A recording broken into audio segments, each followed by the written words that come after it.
여야 정치인의 눈으로 정치권을 바라봅니다. 여의도 레이더, 오늘은 여당 레이더 편입니다. 그런데 오늘 레이더망을 돌려주실 분은 아주 오랜만에 공개 활동에 나선 정치인입니다. 지난 총선에서 국민의힘 후보로 동대문 을에 출마했다가 낙선한 뒤에 정치판에서 통 얼굴을 볼 수가 없었던 분이에요. 김경진 전 의원 어서 오십시오. 안녕하세요.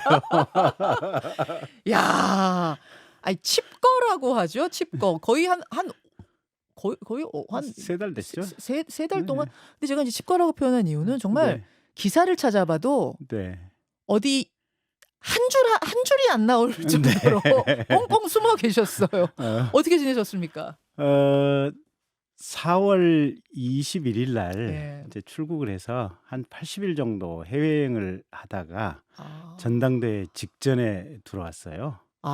그냥 일종의 배낭여행 여기저기 예, 다니셨다고 예. 제가 들었는데 네. 그렇게 오래 계셨어요? 일단 분이 안 풀리더라고요. 분이 안 풀려요. 예, 이게 이제 그럴 문제는 아닌데 어쨌든 저도 정치인들도 한 명의 개체이다 보니까 예. 개인 감정이 좀 있을 거 아닙니까? 그렇죠. 예. 그래서 자기 머릿속으로는 이제 국가와 또 지역 사회를 위해서 나는 이러이러한 일을 하겠다라고 이제 그림을 그려놓은 게 있는데 이게 성취될 기회 자체가 날아가 버리니까 스스로에 대해서도 좀 화가 많이 나고 이래서 뭔가 좀 시킬 수 있고 또 시각의 전환을 할 수 있는 계기가 필요하다. 이제 그런 생각을 많이 했죠. 마음을 가다듬는 어떤 힐링의 시간으로 삼으셨군요, 그동안. 네, 그렇습니다. 그런 말씀하셨어요. 정치의 본령이 무엇인지 공부와 성찰을 좀 하겠습니다. 이러고 이제 칩거에 들어가셨거든요. 어떻게 그럴듯한 얘기죠, 뭐. 정치의 본령이 뭔지를 좀 찾아내셨습니까? 쭉 배낭여행 다니시면서? 잘 모르겠어요. 아직도 잘 여전히 잘 모르겠는데 예, 근데 이제 다니다 보면 예, 전 세계적으로 이게 위대한 유산들이 있잖아요. 있죠. 도시 자체가 위대한 유산일 수도 있고 성당이나 모스크라든지 어떤 왕궁과 같은 건물들이 위대한 유산일 수도 있고 근데 이 위대한 유산들이 가지는 의미가 있는데 예. 이게 천변만화예요. 어, 생각해 보세요.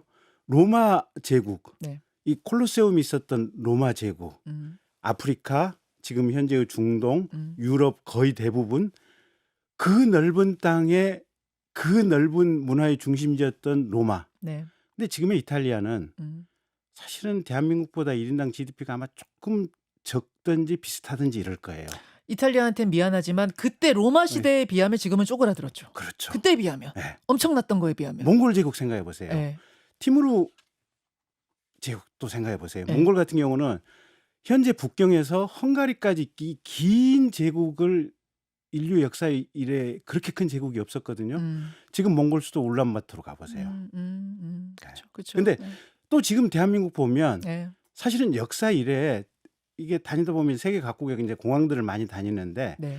지금 인천공항만한 공항이 없어요. 그거 맞아요. 네. 그렇다면서요, 진짜. 네. 대단하다면서요. 이렇게 서비스 잘 돼 있고 이렇게 많은 사람들이 편리하게 이용할 수 있는 이런 공항이 없어요. 네.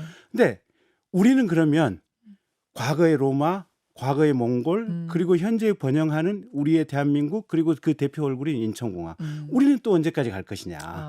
그러니까 최소한 이런 건 있는 것 같더라고요. 이게 그 빛나는 기념물과 유적을 보면서 예. 정치라고 하는 것은 우리 내부의 변화하는 모습, 그다음에 우리 주변 국가들의 변화하는 모습들을 잘 살펴야 되고 심지어는 뭐 코로나라든지 중세 흑사병과 같은 자연, 현재 또 기후재앙 뭐 이런 문제들이 있으니까 예. 이런 세상에 돌아가는 것들을 잘 살핀 다음에 이런 큰 흐름 속에서 우리 국가, 해당 국가가 취해야 될 자세는 무엇인가? 이 자세와 대비책을 국민들보다 조금 빨리 좀 생각을 해내야 되고 이 생각해낸 방책을 가지고 예. 국민들의 마음을 하나로 통합시켜서 네. 이게 실제로 실행 가능할 수 있는 원동력을 만들어내는 것. 이게 정치가 아닐까 하는 생각은 해보긴 했습니다. 과거를 보면서 미래를 설계하고 국민들을 설득해서 함께 가는 거. 네. 김경진 교수님. 오늘 약간 이 원로 교수 모신 느낌. 딱 맞는 이야기죠, 그게. 네. 하나도 틀리지 않아요. 정말 딱 네. 맞는 다 알아요. 그래도 어떻게 보면. 근데 이제 우리나라 지금 문제가 뭐냐면 예. 같은 사안을 두고도 팩트 자체가 서로 다르잖아요. 아, 맞아요. 완전히 두 개의 팩트가 존재하고 있잖아요. 맞아요. 두 개의 팩트가 존재하다 보니까 음. 방책도 두 개의 방책이 나오잖아요. 맞습니다. 그러면 최소한 우리가 이제 중도층이 가르마를 타서 선거라는 과정을 통해서 어느 정도의 큰 물기를 잡는다고 하지만 이게 국민들의 마음이 하나가 되지 않기 때문에 어떤 방책이 나와도 이걸 실현시킬 수가 없는 거죠. 그러네요. 네. 그러네요. 되게 맞는 말, 정말 맞는 네. 말씀입니다. 그런 것들을 생각하고 마음을 좀 정리한 후에 전당대회 직전에 들어오셨어요. 네, 그럼 전당대회는 지켜보셨네요. 지켜봤죠. 그야말로 경랑 속에서 뜨겁게 치러진 국민의힘 전당대회. 네. 어떻게 보셨습니까? 일단 이제 들어와서 물론 예. 이제 해외에 있을 때도 요새는 이제 카톡으로 전화 통화를 하는 것은 음. 뭐 통화료가 아니고 데이터 사용만 하는 거니까 예, 예. 뭐 30분 1시간을 떠들어도 뭐 거의 공짜나 진배가 없는 그럼 상황. 와이파이 켜놓고 하면 공짜예요. 네, 예. 네. 그래서 카톡 전화를 통해서 이제 지역의 당원들 또 뭐 저랑 관련 있는 분들하고 이제 간헐적으로 통화를 좀 했어요. 예. 그래서 이제 민심은 들었는데 음. 어쨌든 다들 관심이 이제 한동훈 대표가 1차에서 과반을 넘을 것이냐 말 것이냐 이제 그게 궁금했는데 가볍게 뛰어넘어 버렸지 않습니까? 그렇죠, 예, 그렇죠. 그래서 그 부분은 생각보다는 조금 좀 많이 나왔다. 그리고 그만큼 당내의 변화의 열망이 크다. 이제 이런 생각은 분명히 들더라고요. 압도적인 승리 63%는 결국 변화를 요구하는 네. 당심과 민심일 것이다. 네. 이런 해석. 네. 근데 주말에 심평 변호사가 이런 논평을 했습니다. 한동훈이 위대한 정치인으로서 압승한 걸로 보이는 건 대단한 착시 현상이다. 직전 총선에서 어떤 독점적인 지위를 누렸기 때문에, 독점 관리를 했기 때문에 결국 이 결과는 당연한 결과다. 어떻게 생각하세요? 글쎄요, 근데 신 변호사님은 그렇게 보고 계시는 것 같지만 어쨌든 당원 80% 아니었습니까? 예, 당심 네. 80%. 당원 80%가 62%였잖아요. 네. 그러면 당원 80%가 가지는 시각은 신 변호사님이 가졌던 그 분석과 평가와는 다른 거 아니겠어요? 당원들 정도 되시는 분이라면 사실은 기사 헤드라인 제목 읽으면 그 행간에 뭐가 있다라는 건 다 아실 수 있는 분들이거든요. 정치에 상당히 관심이 많은 고관여층이신 분들이거든요. 예. 거기다가 요새 또 워낙 평론이 좋다 보니까 예. 행간이 없습니다. 그렇죠. 행간, 숨은 행간 같은 거 행간이 없어요. 없어요. 그냥 다 금방 얘기가 되는. 그렇긴 해요. 네. 예. 그래서 예. 아니 지난번 총선 과정에서 네. 패배를 하기는 했지만 압도적인 한동훈 대표에 대한 재신임이라고 하는 것은 그 패배의 책임이 한동훈이 아니다라고 하는데 당원들의 마음이 일치했던 거 아닙니까? 그리고 오히려 그 총선을 지휘하는 과정에서 한동훈이 지휘하려고 했던 부분들이 제대로 안 됐던 것이 아니냐. 힘이 붙여서. 그래서 우리가 이번에는 한동훈에게 조금 더 힘을 몰아줘야 되는 것이 아니냐. 이게 80% 당원들의 마음이었던 것 같고요. 조금 더 이제 구체적으로 얘기하면 예. 이게 총선 당시에 뭐 인재영입위원회 이철규 위원장님 맡으셨고 네. 또 그때도 뭐 여러 가지 이 용산과 한동훈 당시 비대위원장 사이에 조금 불편한 기류들이 기사화돼서 나오기도 했었잖아요. 있었죠. 보면. 예. 예. 그러니까 이제 그런 여러 가지 맥락을 가지고 보면 그 한동훈 당시 비대위원장이 일방적으로 공천을 해서 본인이 심은 사람들이 뭐 비례대표 의원이 되고 본인이 심은 사람들이 출마를 했기 때문에 그래서 판 구조가 한동훈 판으로 될 수밖에 없었다. 저는 그 분석에 대해서는 조금 이제 다 동의하기 어렵다. 네, 그런 그렇습니다. 말씀이세요. 네. 전당대회 기간 동안 여하튼 친윤계와 친한계의 갈등은 있었습니다. 네. 예. 김 여사 카톡이 공개됐을 정도니까 사실 갈등이 상당했죠. 그리고 우선 그리고 가기 전에 네. 김건희 여사 카톡 노출되고 뭐 그걸로 읽었느니 씹었느니 이건 어떻게 보셨어요? 왜냐하면 윤석열 대통령 캠프에서 주요 참모 역할을 하셨던 분이기 때문에 저는 어떻게 보셨는가 궁금하더라고요. 그게 참 할 말이 없죠. 뭐. 이게 네. 그러니까 이게 세상사가 예. 너무 열심히 해서는 안 될 부분들이 있어요. 보면 뭐든지. 아하. 예. 근데 이제 사실은 뭐 전당대회가 끝난 이 시점에서 뭐라고 왈가왈부하는 게 조금 민망하기도 한데 음. 그때 당시 원희룡 후보님께서도 너무 열심히 했었고 아하. 또 일부 어떤 분들은 뭐 속칭 앵커께서 방금 말씀하신 음. 친윤계 또 일부 분들은 음. 그분들도 너무 열심히 하셨던 것 같아요. 투머치군요. 투머치. 네. 그래서 뭐든지 예. 항상 이게 앞만 보고 뛰지 말고 음. 주변을 두루두루 살펴가면서 음흠. 우리 중학교 다닐 때 배웠던 영어 있지 않습니까? All situations considered. 예, 다 주변 두루두루 다 고려하면서. 네, 어. 그래서 그런 것들이 정치인들에게 항시 필요한 덕목이 아닐까. 자, 이제 그렇게 해서 선출이 됐는데 한동훈 대표 체제가 들어선 뒤에도 인선을 놓고 또 갈등이 있었습니다. 네. 그 갈등 양상은 어떻게 보고 계세요? 이른바 윤한 갈등이라고 불리는 이 갈등의 양상. 이게 사실은 부부끼리도 생각이 많이 다를 수 있고요. 네. 부자지간에도 여러 가지 의사결정과 관련해서 생각이 다른 경우가 많거든요. 예. 그러면 윤석열, 한동훈 두 분이 예. 긴 시간 업무에서 호흡을 맞춰오고 음. 여러 가지 의논을 함께 하면서 눈빛만 봐도 서로의 생각을 읽을 수 있는 관계라고 하지만 어쨌든 어떠한 국정 목표라든지 또 정치개혁의 목표라든지 여기에 대해서는 생각이 다를 수 있고 다르다 보면 이게 갈등은 상존할 수밖에 없거든요. 근데 이제 문제는 앞으로가 더 문제라고 봐요. 그래서 이게 생각이 다르다고 하는 어떤 갈등의 원인들, 네. 그다음에 주변의 세력들이 항상 어떤 큰 기둥이 되면 주변에 세력이 있죠. 생기기 마련이거든요. 주변인들이 있죠. 네. 그러면 주변에 생기는 세력으로 인해서 또 갈등이 증폭되는 면들이 있거든요.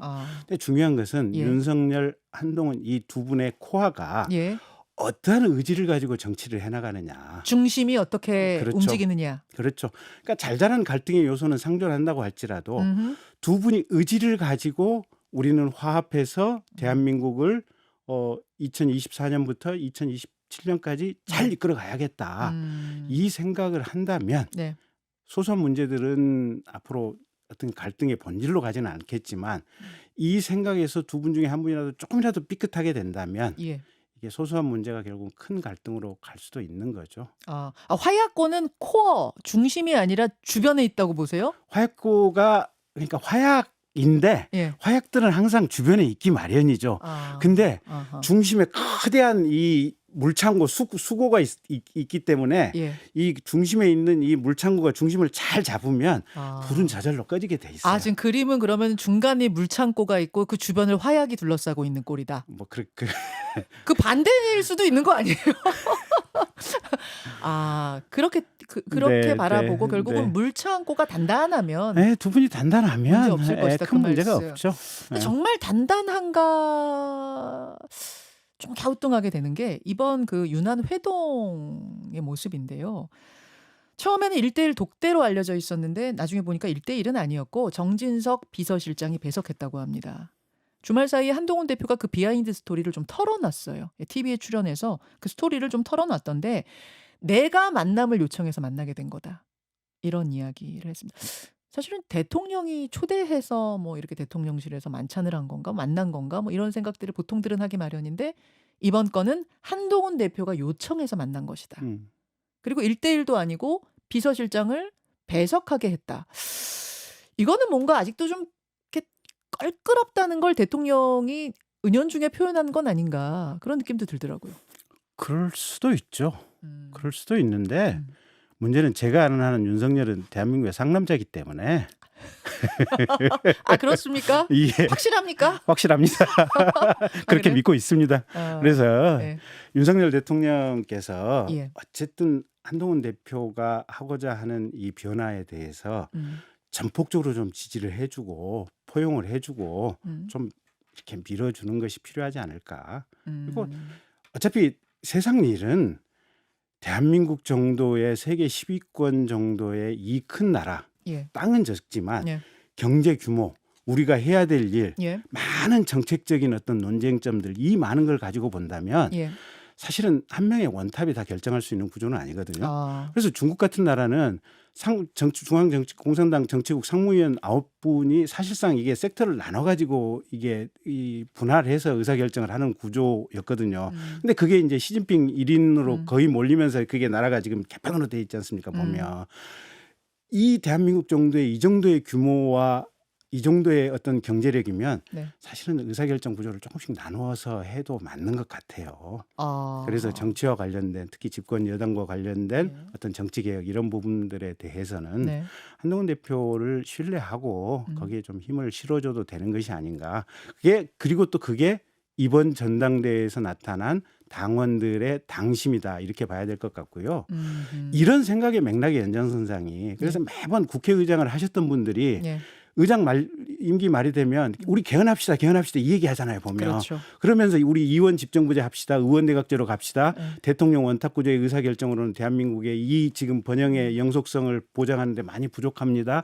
근본적인 구조를 뜯어 고쳐야 됩니다라고 얘기하는 이 국회의장 말년의 얘기들이 그런 배경에서 나오는 것들이거든요 보면. 아하. 그래서 이 큰 나라를 음. 보면 적당히 좀 의사결정을 나눠서 하는 것도 음. 대한민국의 미래를 위해서는 필요할 수도 있겠다. 이런 생각을 해보시는 것도 좋을 것 같아요. 국가는 대통령에게, 당은 당대표에게 뭐 이 말씀이신 거예요? 뭐 그렇게 의사결정을 아니 그리고 예. 또 대통령 본인이 예. 나는 1호 당원이지 예. 본인이 당의 어떻게 보면 뭐 음. 대표 아니시잖아요. 보면. 한마디로 제가 이해한 걸 정리하자면 당에는 관심을 좀 끄시는 게 낫겠다 대통령은. 끝이라고 보다도 그래야 당에 더 이상 갈등은 아니. 좀 없을 것이다. 제 해석으로는. 아니 대통령이라면 예. 당 운영과 관련해서 실질적인 영향력이 되게 막강하세요. 그럼요. 보면 네. 막강한데 어떤 이 막강함과 관련해서 본인이 원탑으로 다 의사결정을 하려고 하시지 마시고 당대표와 두루두루 협의하시고 대표가 하고자 하는 개혁 방안에 대해서는 지금 이번 전당대회 의사결정 당원들의 의사가 워낙 명확관화하니까 조금 지지하고 후원하고 좀 밀어주셨으면 좋겠다. 알겠습니다. 정정식 의원이 정책위 의장을 사퇴를 했어요. 결국 이제 그 윤한 회동 후에 사퇴를 하긴 했는데 하면서도 좀 서운함을 감추질 않았습니다. 네. 이런 말로 이른바 이제 뒤끝 장렬 이렇게 얘기를 하는데 원래 내 임기 1년이다. 네. 당 대표는 면직권이 없다. 정책위 의장에 대해서 이런 발언을 하면서 그만둬서 네. 조금 전에 이제 물창고와 화약고 얘기를 하셨는데 네. 결국 주변에 이 윤한 갈등의 불씨 화약들은 계속 존재하는 게 아닌가 이런 느낌이 들더라고요. 그럴 수 있어요. 그럴 수 있죠. 그럴 수 네. 있는데 항상 그래서 중심이 튼튼하고 예. 중심이 서로 간에 소통을 잘 하셔야 돼요. 그 신임 김상훈 정책위 의장 이분을 좀 주목할 필요가 있는데 대구의 4선입니다. 친한 게 아니고 그렇다고 친윤계도 아니고 개파색이 좀 옅은 인물이라고 이렇게 평가를 받네요. 네. 왜 이분을 지명했다고 보십니까? 일단 정책위 의장이라고 하면 말 그대로 정치보다는 정책에 조금 더 정통해야 되는데 아마 이분이 기재부 경제관료 생활을 오래 했기 때문에 국정 두루두루 어떤 정책 현안에 대해서 좀 박다 지금 이런 평가가 조금 있는 것 같고요. 두 번째는 이게 예산 국회라든지 이런 때 보면 네. 여러 가지 이제 예산 정책 굵직한 예산 정책 사안에 대해서는 예. 마지막에 이제 원내대표들끼리 최종 타결을 하는데 예. 그 직전에 거의 90% 가지를 치는 게 정책위 의장들입니다 보면. 근데 이 정책위 의장들은 결국은 이 국가적으로 이 사업의 필요성, 예산의 당위성에 대해서 굉장히 정통하고 있어야 되기 때문에 아마 그런 관점에서 선택하지 않았나 싶어요. 정치적으로 볼 때도 좀 고려를 했다고 보십니까? 그렇다고 봐야죠. 그러니까 사실은 이제 이건 제 내피셜인데 네. 만약에 정점식 의장께서 그냥 사전에 미리 그냥 사의를 표명을 했다면 어쩌면 유임됐을지도 모르겠어요. 논쟁이 안 됐다면. 근데 이게 논쟁이 돼버린 순간 신임 당대표가 이끌어 가고자 하는 변화의 방향, 추동력. 이 추동력에 처음부터 조금 뭐랄까 이 반대 에너지가 생기는 제동이 걸려버리니까. 게다가 정진석 비서실장이 윤한 회동 후에 한동훈 대표를 만나서 정점식 의장 유임시켜라라고 말했다는 사실이 또 보도가 되면서 그러면서 더 이상해진 거죠. 그러면서 정말 유임을 시키고 싶어도 시키지 못하는 상황이 돼버린 것도 그렇게 있지 됐죠. 않았나 이런 생각. 알겠습니다. 야당 쪽으로 좀 눈을 돌려보죠. 김경진 의원님. 민주당 전당대회가 한창인데 이재명 대표 연임 체제가 뭐 거의 확실해 보입니다. 여당 한동훈 대 야당 이재명. 두 사람 다 대선에 나갈 게 확실한 차기 대선 주자들. 이런 거는 굉장히 이례적인 케이스잖아요. 아직 뭐 대통령 임기 3년 남아 있는 상황. 사실은 한동훈 대표가 대선에 나갈지도 모르는 일이고요. 이재명 대표가 대선에 나갈지도 아무도 모르는 일이에요. 저는 사실은 이번 예. 전당대회를 보면서 예. 한동훈 대표가 이제 주변에 듣는 얘기를 이제 기반으로 해서 제가 추론을 해보면 예. 어쩌면 2차 투표 갈 수도 있고 어쩌면 1차에서 과반 넘을 수도 있겠다. 스스로 확신을 못 했거든요.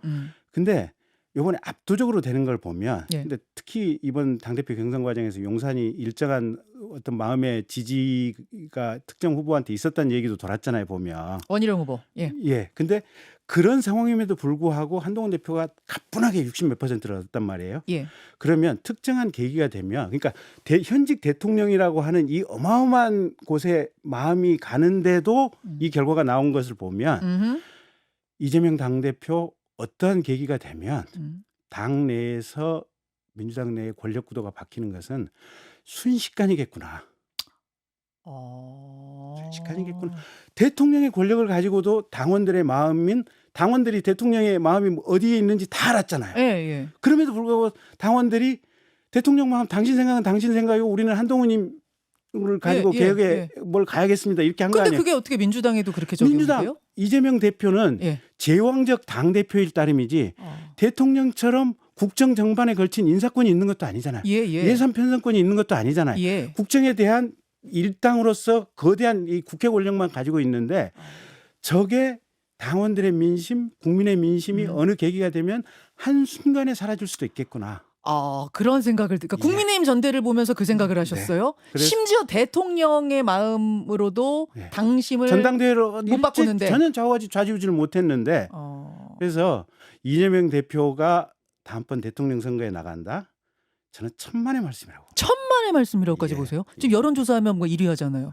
아무 의미가 없어요. 아무 의미가 없어요. 아무 의미가 없어요. 그래서 그 얘기는 한동훈이라는 주자에 맞서는 다른 대안을 찾을 수도 있다. 민주당 그렇죠. 당원들이 그 말씀이세요. 심지어는 한동훈 대표 아닌 또 다른 사람이 나올 수도 한동훈이 아닐 수도 있고. 그만큼 대한민국 사회는 이게 국민들의 의식 수준이 더 높은 수준에 있고 이 국민들의 의사결정 수준이라고 의사결정의 어떤 계기라고 하는 것은 상황에 따라서 순식간에 바뀔 수도 있어요. 한동훈이 아닐 수도 있어요. 이쪽도. 그래서 지켜봐야 됩니다. 3년이니까. 3년이니까. 알겠습니다. 득도를 하고 오신 칩거 중에 잠깐 나오셨습니다. 김경진 전 의원 오늘 말씀 고맙습니다. 예, 감사합니다. 김현정의 뉴스쇼는 시청자 여러분의 참여를 기다립니다. 구독과 좋아요, 댓글 잊지 않으셨죠?